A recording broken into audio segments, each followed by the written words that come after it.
ଜୟ ମା ଶାରଳା ମା। ଆପଣମାନେ ସମସ୍ତେ ଏ ଭିଡ଼ିଓ ମାଧ୍ୟମରେ ଆଜିର ଏହି ପବିତ୍ର ଦିନରେ ଝଙ୍କଡ଼ପୁରରେ ଅଧିଷ୍ଠାତ୍ରୀ ମା ଦେବୀ ଶାରଳାଙ୍କର ବେଶ ଦର୍ଶନ କରିପାରିବେ।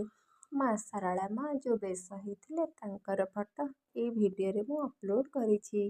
ଆପଣମାନେ ସମସ୍ତେ ମା ଶାରଳାଙ୍କର ବେଶ ଦର୍ଶନ କରି ଆପଣଙ୍କ ହୃଦୟରୁ ପ୍ରଣାମ ଜଣାନ୍ତୁ।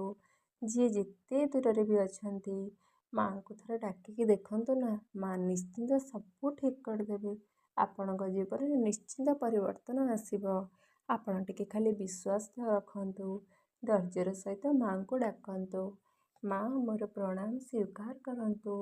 ଆପଣଙ୍କ ପାଖରେ ମୋର ଏତିକି ଗୁହାରି, ସମସ୍ତେ ଭଲରେ ଥାଆନ୍ତୁ, ସମସ୍ତଙ୍କୁ ତାଙ୍କ ଲକ୍ଷ୍ୟସ୍ଥଳରେ ପହଞ୍ଚାଇ ଦିଅନ୍ତୁ। ମା ସମସ୍ତଙ୍କର ମଙ୍ଗଳ ହେଉ, ସମସ୍ତଙ୍କୁ ଘଣ୍ଟ ଘୋଡ଼େଇ ରଖିଥାନ୍ତୁ। ମା ଜୟ ମା ଶାରଳା ମା।